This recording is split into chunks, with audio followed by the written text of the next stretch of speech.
Gera em mim, ó Deus, uma fé no Senhor, que haja o que houver. A única convicção que eu terei, que nada poderá me separar do teu amor que está em Cristo Jesus. Me ajuda, Senhor, a desenvolver uma cultura de honra, onde a minha esposa, o meu marido serão impactados. Por cada ato que eu tiver, eu estou honrando ao Senhor.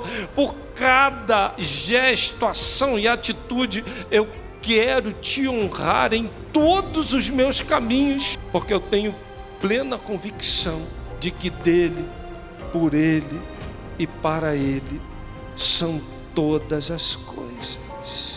Tira a régua meritocrática da minha vida, me dê uma visão espiritual, para que a honra seja um princípio onde eu vá praticar em todos os meus caminhos.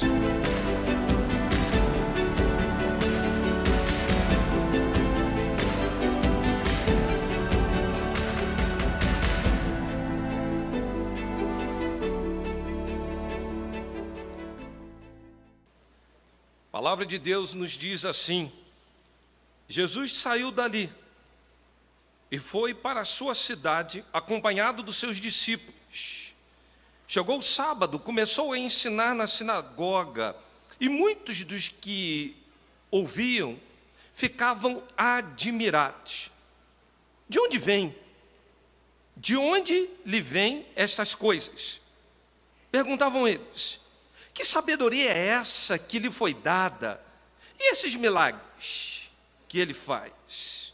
Não é esse o carpinteiro, filho de Maria e irmão de Tiago, José, Judas e Simão? Não estão aqui conosco as suas irmãs? E ficavam escandalizados por causa dele. E Jesus disse: só em sua própria terra, entre seus parentes e em sua própria casa, é que um profeta não tem honra. E não pôde fazer ali nenhum milagre, exceto impor as mãos sobre alguns doentes e curá-los. E ficou admirado com a incredulidade deles. Então Jesus passou a percorrer os povoados, ensinando. Pai, tua palavra será proclamada e ela sempre faz o que te agrada. Fala com a igreja, pois queremos ouvir a tua voz e sermos transformados por essa palavra. Nós oramos em nome de Jesus. Amém. Jesus já havia dado provas cabais do seu ministério messiânico.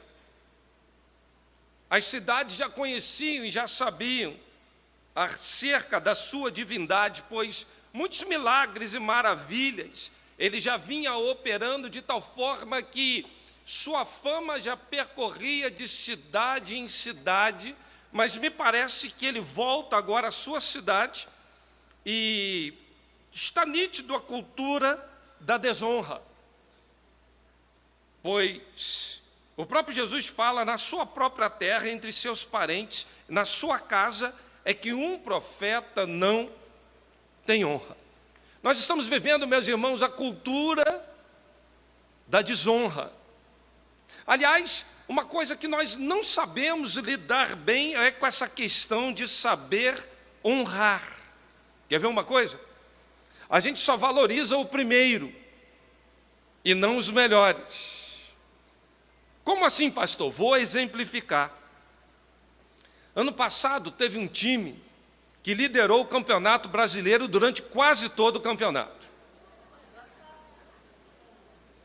Eu não sei porque que os irmãos, assim, efusivamente fizeram manifestações. Não teve um time que aconteceu isso? Chegou a estar 13 pontos de vantagem na liderança. Todos diziam: já é campeão. Inclusive, presta aqui, irmão, faça favor, presta aqui. Inclusive, esse time, alguns chegaram a fazer tatuagem. Eu não vou falar o nome do time. Não vou falar. Por uma questão de ética, irmãos.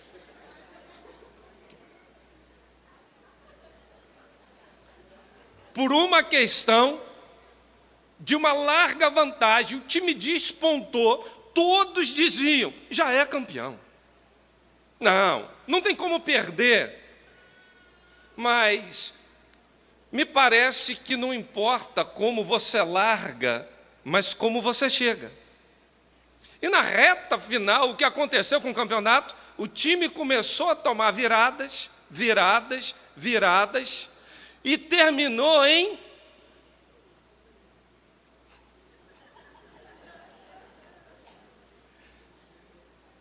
em quinto lugar. E aí o time virou um motivo de chacota. Irmãos, presta atenção. O time está há 30 anos sem ver um campeonato, sem ver nada nesse sentido. O time ficou muito bom, o time despontou, o time terminou entre os primeiros. Mas porque não ganhou, desonra. Se tem uma figura emblemática no esporte no Brasil que é extremamente desonrado, é o Rubinho Barrichello. Aliás, eu vejo assim, às vezes, colocada assim, a foto dele, já assim no carnaval, dizendo assim, o Natal está chegando. Aquela sátira que ele sempre chega atrasado. Sempre chega depois. Mas se você parar para pensar, a escuderia onde ele estava, os índices que ele alcançou, irmãos, são índices alarmantes. Que piloto bom! Aliás, se ele não fosse muito bom, ele jamais estaria na Ferrari. A Ferrari de pronto já teria trocado, até porque a Ferrari era a equipe, a sua época, era imbatível a Ferrari. Se tem um cara que sabia pilotar, era Barrichello. Mas nós estamos vivendo a cultura da desonra, não é? E nada a ver com esse ano, mas eu espero que vocês ganhem. Ontem já deu uma... Mas vai dar certo, irmãos, vai dar certo. Um dos maiores motivos de Jesus não ter operado milagres naquele lugar, queridos irmãos, foi por conta de uma coisa chamada incredulidade. E a cultura da desonra traz muita incredulidade. Olha as perguntas. Origem. Não é de onde é que esse Jesus é? Olhar para a história, olha o que o texto está falando, né? Esse aí não é filho de José e Maria, não é aquele carpinteiro, não é aquele camarada ali, não é aquela pessoa aqui que nasceu aqui. E Jesus não tinha estudado em nenhuma escola rabínica, pois tinham grandes escolas à época que faziam grandes discípulos, grandes mentores. Ou seja, Jesus não tinha um pedigree, era filho de Zé e de Maria. Ele não tinha a escola para poder credenciá-lo, absolutamente nada. Então as pessoas olharam para ele e começaram a falar, não, esse aí, olha a origem, olha a família dele, que escola ele é, de que família ele é, esse aí não é possível.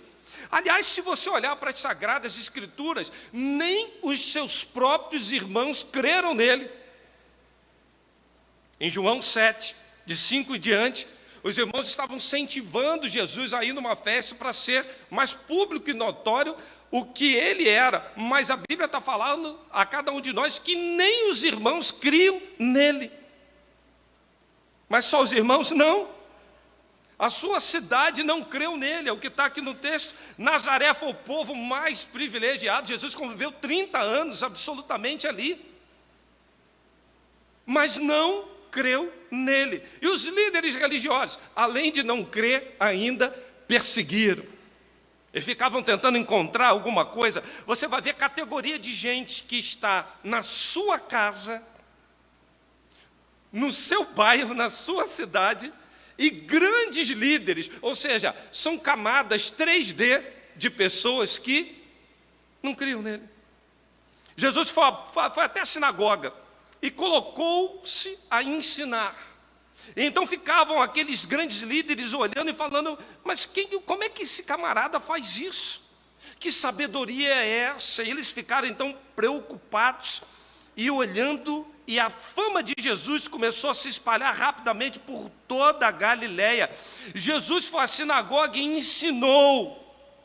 Eles sabiam a autoridade, sabiam quem ele era, mas não queriam reconhecer por conta da cultura da desonra. E a gente começa a agir por meio da incredulidade, desonrando aqueles que deveriam ser honrados.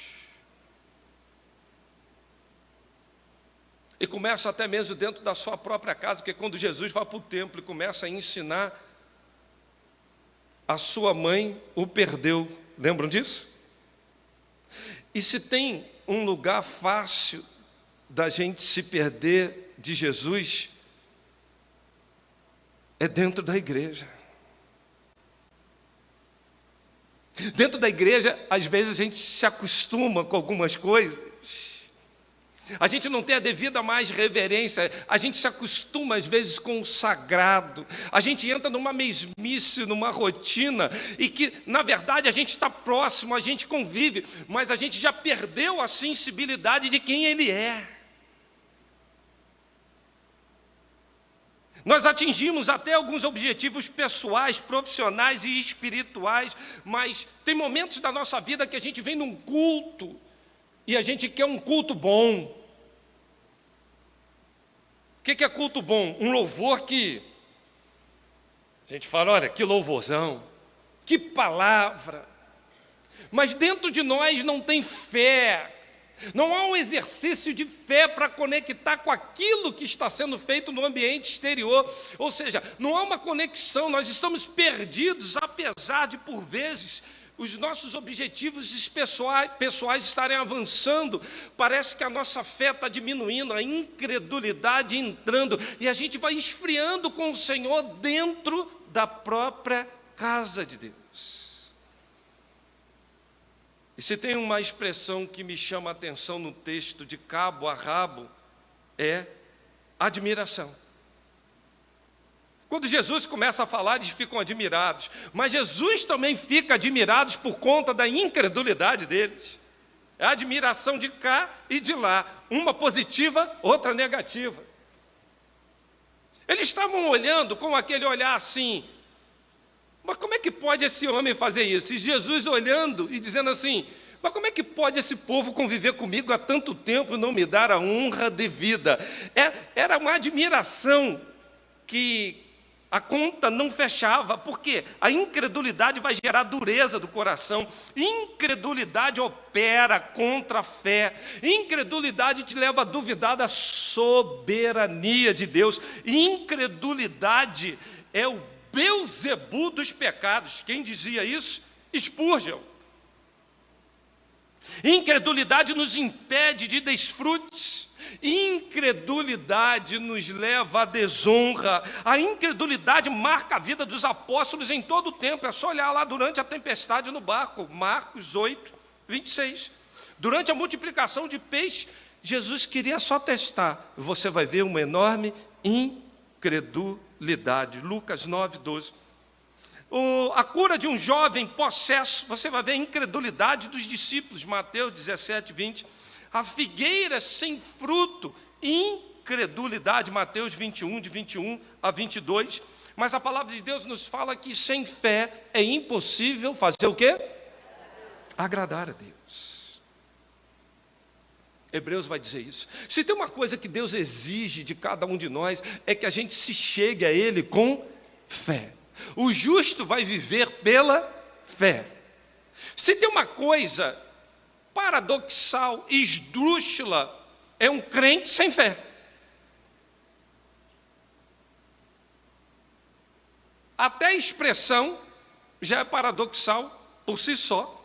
Mas o nosso desafio não é apenas culpabilizar o diabo porque o culto não foi bom, as portas não se abriram, coisas não aconteceram. Porque Satanás entrou. Não, irmãos, dentro de nós precisa haver uma fé inabalável, ao ponto de mesmo um culto com uma música que você não goste, o Senhor vai falar contigo, o Senhor vai tratar contigo, independente de quem está pregando, o Senhor usa quem quer, usa até a mim.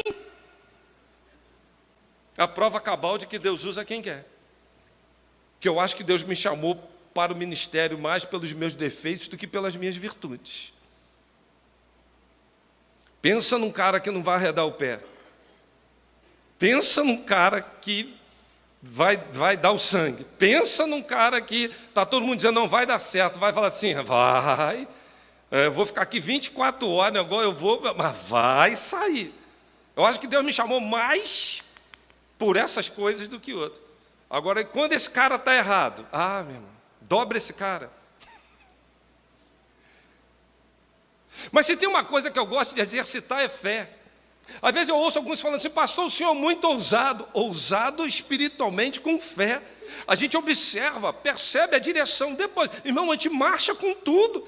Vão vir obstáculos, nós vamos atropelar, certeza que eu tenho, o Senhor estará à frente.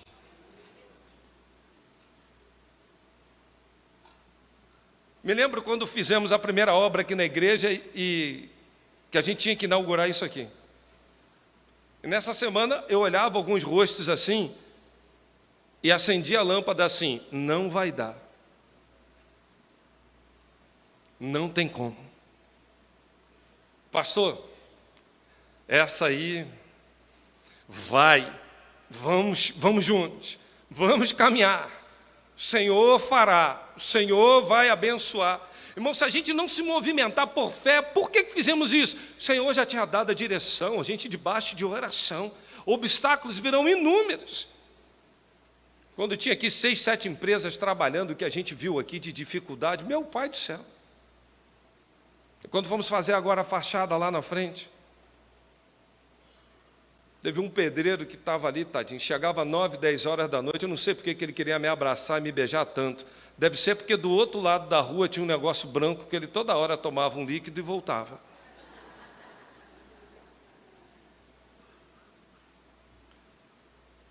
Aí ele, pastor, eu ia lá, dava abraço nele, aí ia lá, meu irmão, vamos trabalhar, vamos aqui, e tentava conter. Irmãos, que desafio. Mas sabe o que acontece? Por fé tinha que sair. E ia dar certo. Porque o Senhor seria honrado. O Senhor seria honrado.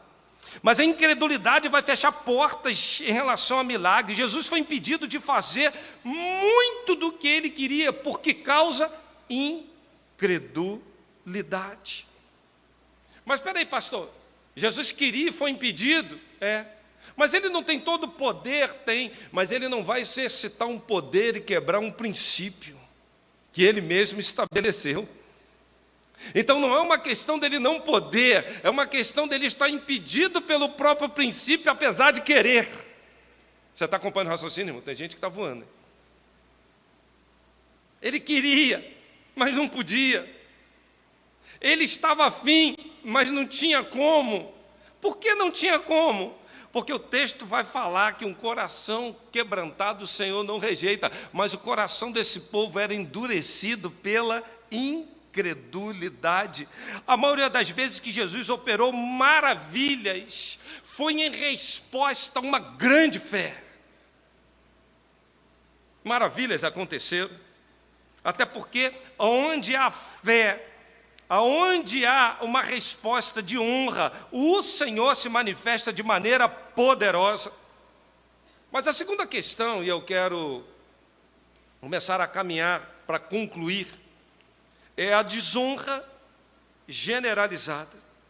Eles rejeitavam a mensagem, também o mensageiro. Jesus lhes disse: só em sua própria terra e entre seus parentes, entre sua própria casa, que um profeta não tem honra. Não pode fazer ali nenhum milagre. Me chama a atenção, não pôde fazer nenhum milagre, exceto impor as mãos sobre alguns doentes e curá-los. Sabe o que eu vejo aqui no texto? Era para nesse tempo aquilo ali explodir de maravilhas, de curas, de um derramar diferenciado, de uma coisa assim, estupefata.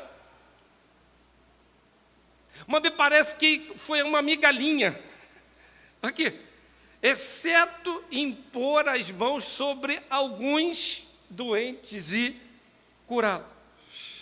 quando há entraves na nossa santidade, quando a cultura de desonra permeia o nosso coração, os preconceitos, eles ficam mais aflorados do que a fé no próprio Deus. Quem é esse pastor que vem de Campo Grande? Pode vir alguma coisa boa de Campo Grande? Como é que isso funciona? Esse negócio aí, camarada lá, profissão dele, cuidado. Não. Quando a gente é tomado por uma questão de desonra, a incredulidade começa a falar mais do que a fé, as críticas começam a ficar afloradas, há um esfriamento espiritual, sabe por quê? Porque a gente recusa verificar onde Deus está se manifestando e dar devida glória a Ele, esse é o problema. Nós não enxergamos que é Deus que está se manifestando, nós não enxergamos a direção que Deus está apontando. O que vamos fazer? Desonrar. Eles estavam próximos a Jesus, mas eles estavam focados na origem, na família. Eles perderam o foco do divino, falando, não é esse aí, aquele carpinteiro, a profissão dele, um carpinteiro. Olha só a visão desse povo. Olhar para a profissão e olhar para a origem. Queridos irmãos, nós estamos fazendo hoje as mesmas coisas. De onde é que esse camarada vem? Como é que pode isso?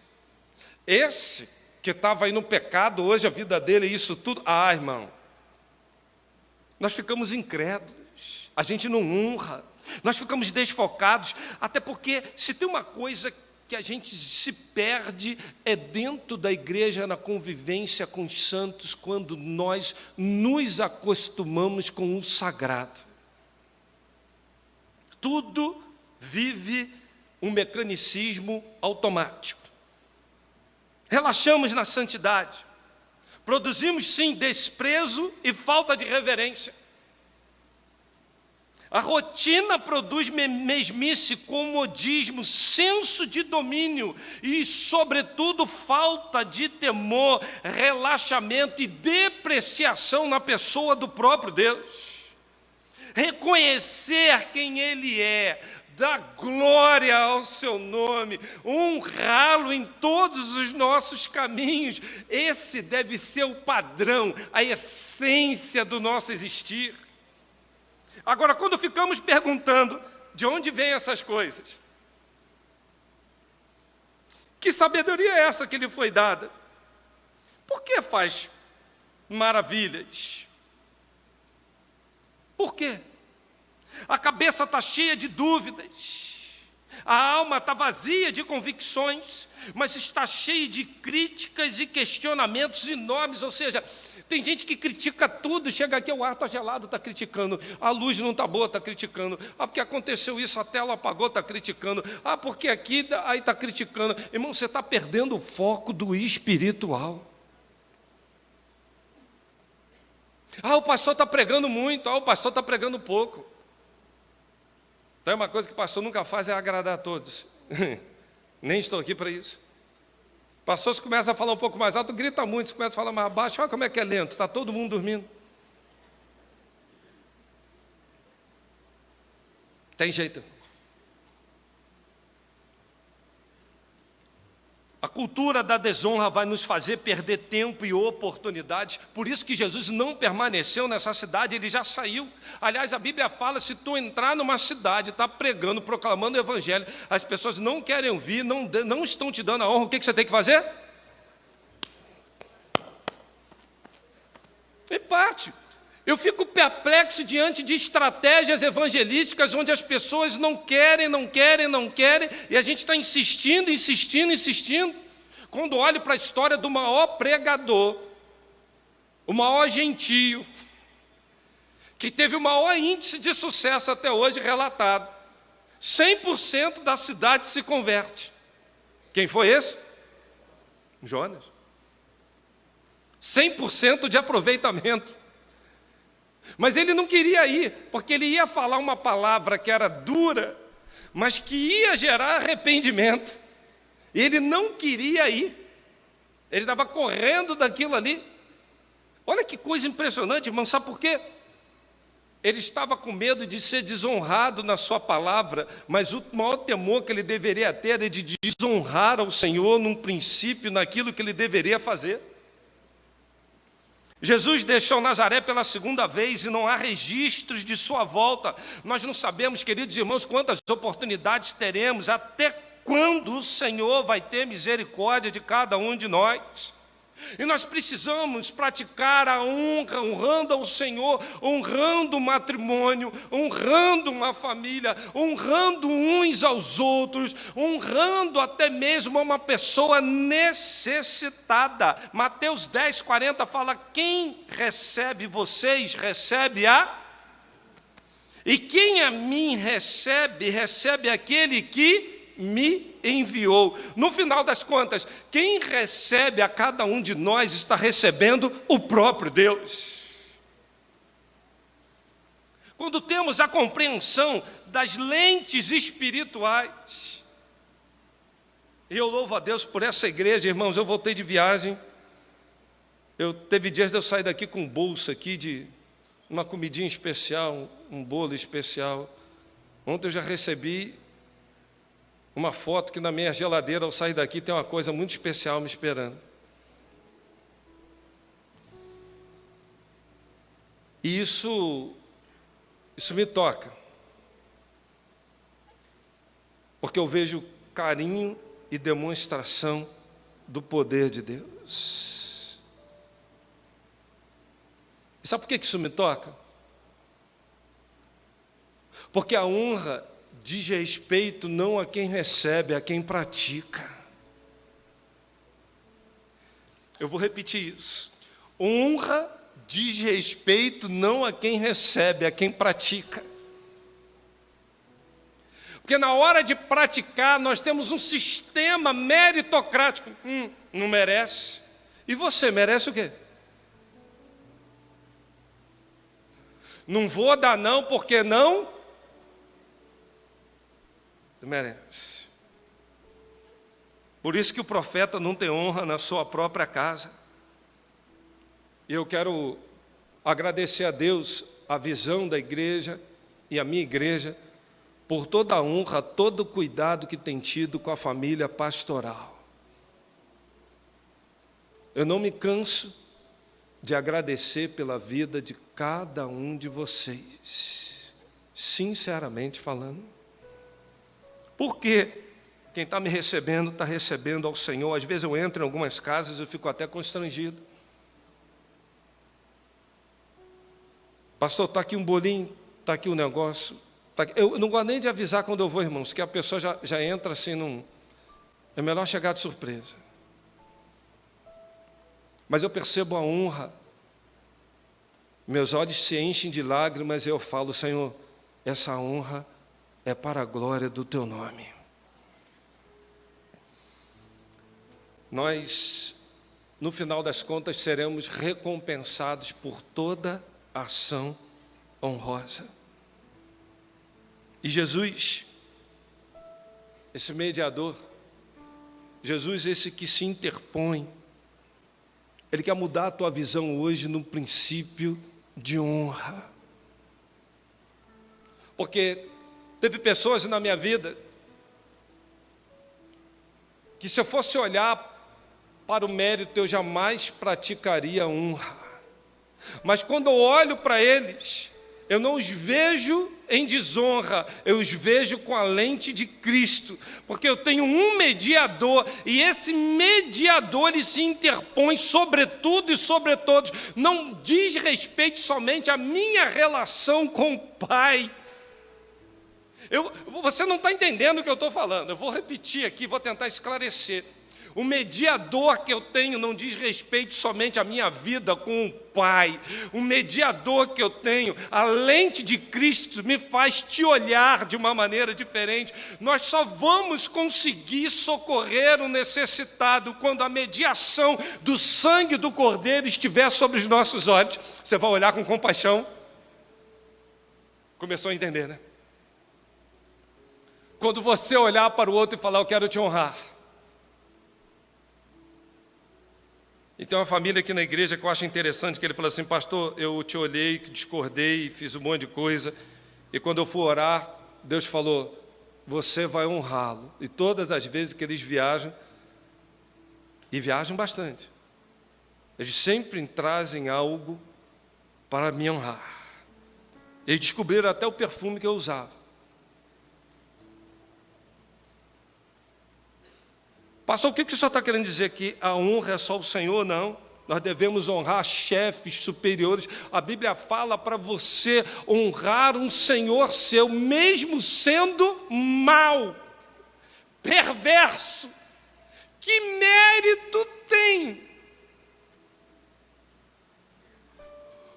O mérito é do Senhor, não é do perverso que está sendo honrado. Está lá em 1 Pedro. Como é que eu vou tratar bem alguém que me pisa mediante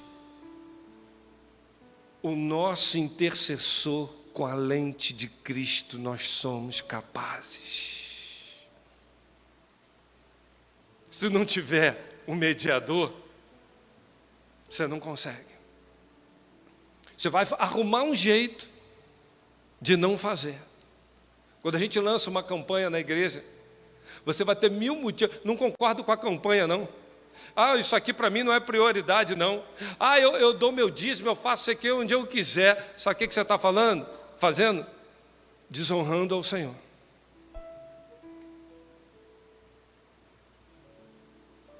Certa feita, Rominha, ainda bem que aqui não tem isso.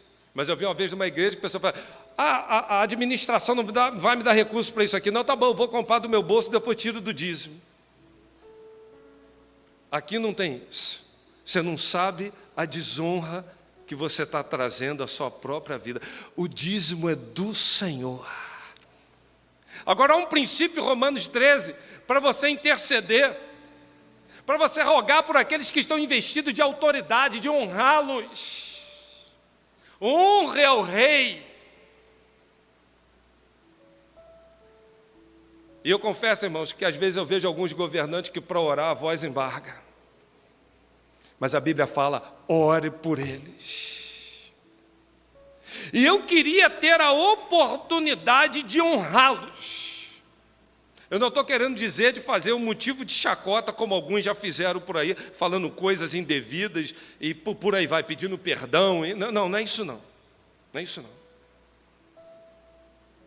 Se a Bíblia me manda orar por eles, se toda autoridade vem do Senhor, Romanos fala, se voltar contra a autoridade é se voltar contra o próprio. Por quê? Você está desonrando a Deus.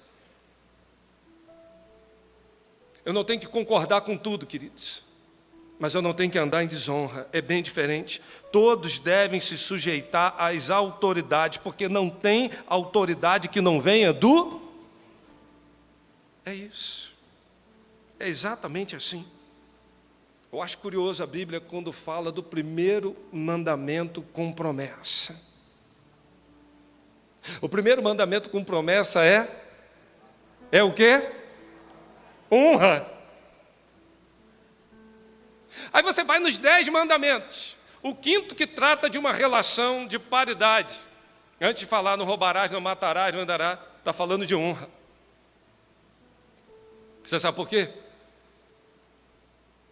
Quando você honra, você não tem vontade de matar. Quando você honra, você não tem vontade de roubar, você tem vontade de se doar. Quando você honra, você não tem vontade de usurpar coisa nenhuma, a não ser entregar. E honra é dar destaque. Honra é dar valor. Honra é tratar as pessoas com reverência, amar os irmãos. E há um texto em 1 Timóteo 5,17 que eu acho muito interessante. E eu não tenho constrangimento de falar desse texto. E diz assim, aos presbíteros que lideram bem a igreja, são dignos de dupla honra.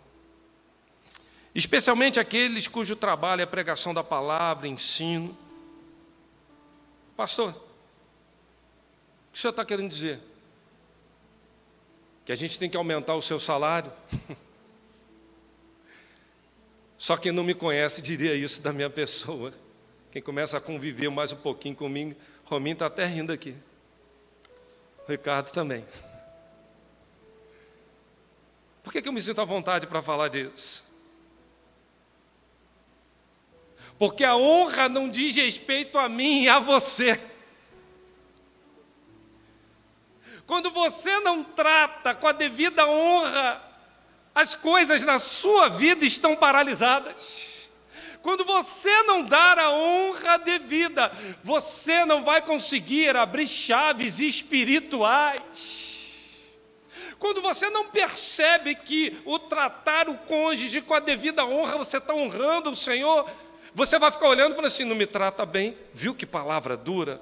Foi dormir, nem me deu atenção. Porque, meu irmão, esse negócio de vida conjugal não é fácil, não. Amanhã tem um papo bom para a gente aí alinhar algumas coisas.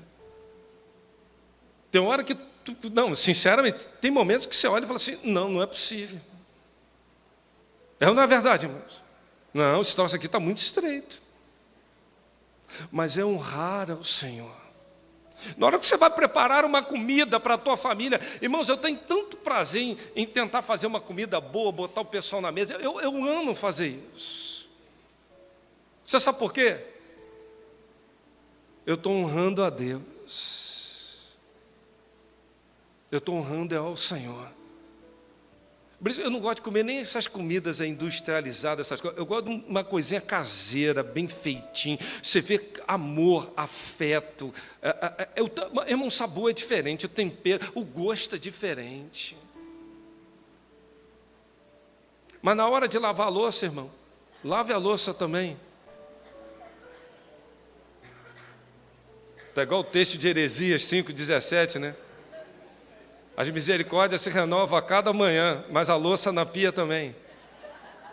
Cada manhã vai enchendo. Quando você vai limpar uma casa, que você vai...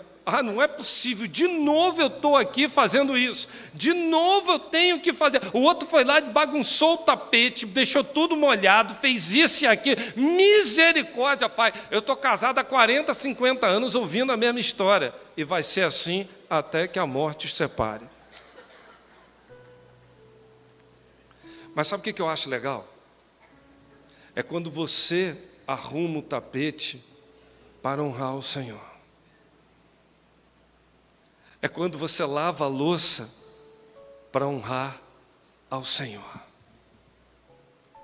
Se você não perceber que há uma lente espiritual que não é meritocrática, tem a ver com você, porque honra o maior beneficiado é quem pratica, é quem dá, não é quem recebe, não é um sistema.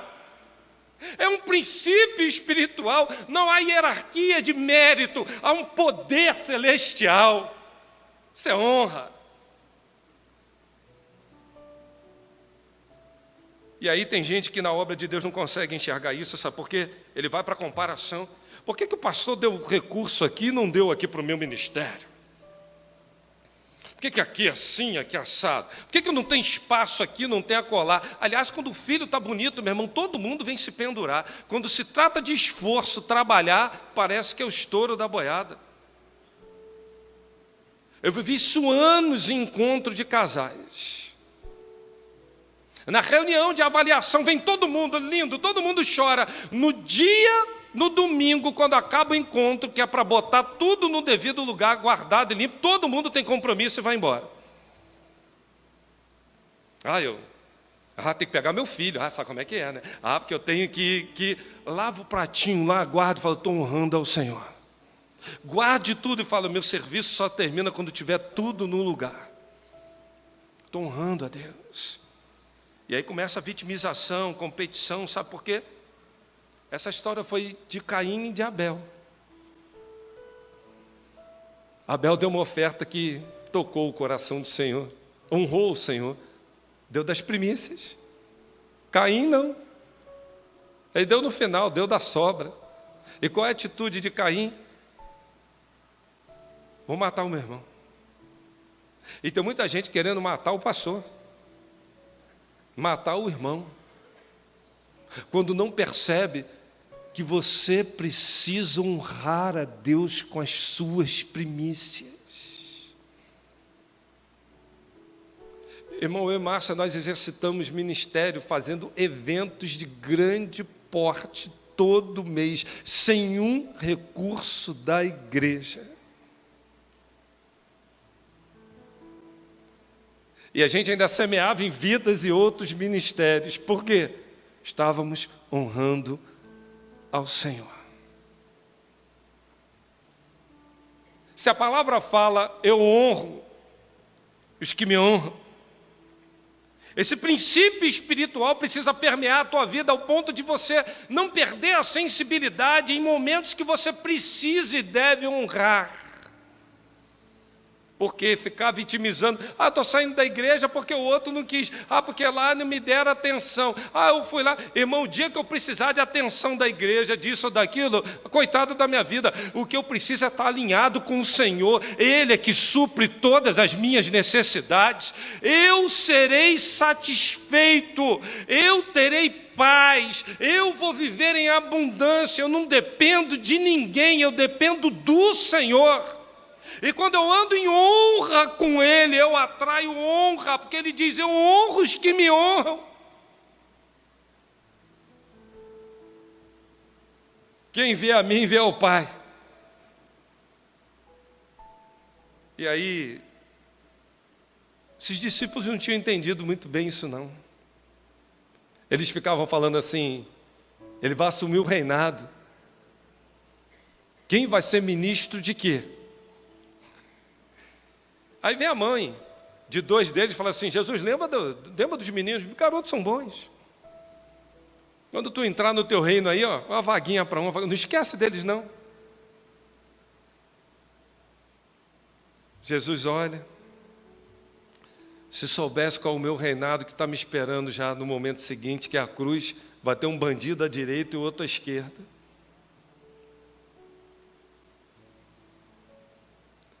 Quem está preocupado em honrar, não está disputando lugar. Porque ele já sabe que vai ser honrado pelo próprio Deus. Quando você vê alguém disputando lugar, já quebrou o princípio da honra. Sabe por quê? Eu quero terminar falando isso.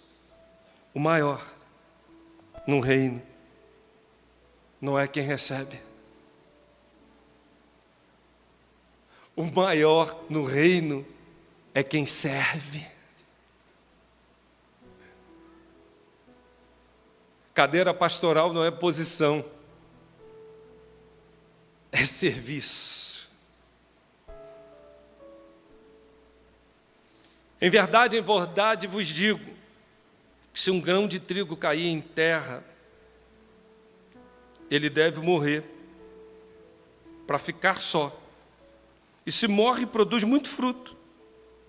E quem se apegar à sua própria vida vai perder, mas quem não faz conta da sua vida neste mundo, há de guardá-la para a vida eterna. Se alguém quer me servir, siga-me, e onde eu estiver, estará também aquele que me serve. Se alguém me serve, meu Pai o honrará. Meu Pai o honrará. E o pessoal do louvor já está vindo aqui, eu quero concluir falando uma coisa para você. O tema esse ano é santificados para conquistar, e quantas pessoas deixam de conquistar porque não se santificam? E se tem um princípio que está quebrando a santidade, é a incredulidade e a desonra. Eles podiam ter vivido coisas maravilhosas, mas eles só viveram pequenas curas de enfermidades, e Jesus fica perplexo com a fé deles. Eles podiam ter experimentado muito mais, eles podiam ter vivido muito mais, eles podiam ter tido muito mais, mas ficaram com o mínimo, com a miséria. Sabe por quê? Porque não honraram ao Senhor. Eu não sei, aquele lugar devia ser um marco para os feitos do Senhor. Não teve milagres. Jesus foi impedido, porque eles não souberam tratar o rei. De repente teve uma cura de uma gripe, pastor. Alguém com dor de cabeça. Até uma febre, como a sogra de Pedro, né? Tem uma febrezinha, vamos orar ali. Mas quantos cegos, quantos paralíticos, quantas portas, quantas bênçãos poderiam ter sido derramadas? Eu não vi no texto falando de curas espetaculares. E o texto me dá a entender que Jesus tinha um propósito de fazer isso. E sabe qual é o grande dilema com esse sermão? É se você está vivendo o teu potencial com Deus, ou se você está vivendo das migalhas. Se você está impedindo o Senhor de abrir porta, de agir, de derramar poderosamente. Porque você não entendeu que você tem que honrar, porque você está honrando ao Senhor. Você não entendeu quando socorre um necessitado, você está honrando ao Senhor. Porque você não entendeu quando você honra uma autoridade, você está honrando ao Senhor. Porque você não entendeu que tem um mandamento com promessa, que a honra e como você atrai honra para a sua vida. Curve sua cabeça agora. Fala, Senhor.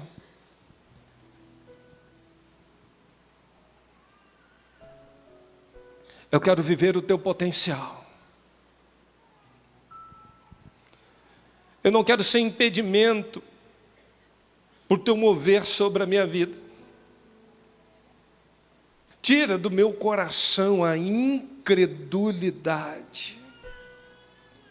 Gera em mim, ó Deus, uma fé no Senhor, que haja o que houver. A única convicção que eu terei, que nada poderá me separar do teu amor que está em Cristo Jesus. Deus, eu te suplico, me ajuda, Deus, a te honrar em todos os meus caminhos, como o Provérbios fala, porque tudo vai bem. Me ajuda, Senhor, a desenvolver uma cultura de honra, onde a minha esposa, o meu marido serão impactados. Por cada ato que eu tiver, eu estou honrando ao Senhor.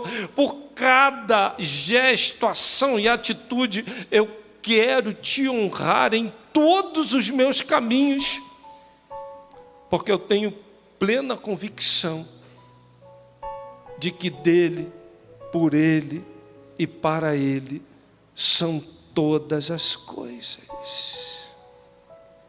Que minha vida seja uma vida de honra. E eu não quero praticar isso pensando se o outro merece ou não. Eu quero pensar que o Senhor me colocou nessa posição para honrar, porque no final das contas eu estou honrando ao Senhor. Me dê, Deus, a lente de Cristo, tira a régua meritocrática da minha vida, me dê uma visão espiritual, para que a honra seja um princípio, onde eu vá praticar em todos os meus caminhos. Porque fazendo isso, o Senhor vai me honrar em tudo que eu praticar. Porque fazendo isso, portas se abrirão. Porque fazendo isso, o Senhor vai me trazer uma potencialidade de praticar coisas grandes e não migalhas, como o texto determina. Como o texto fala que eles viveram. Me ajuda nesse propósito, Pai. É o que eu te suplico e eu faço, em nome de Jesus. Amém. Vamos ficar de pé, vamos adorar o Senhor.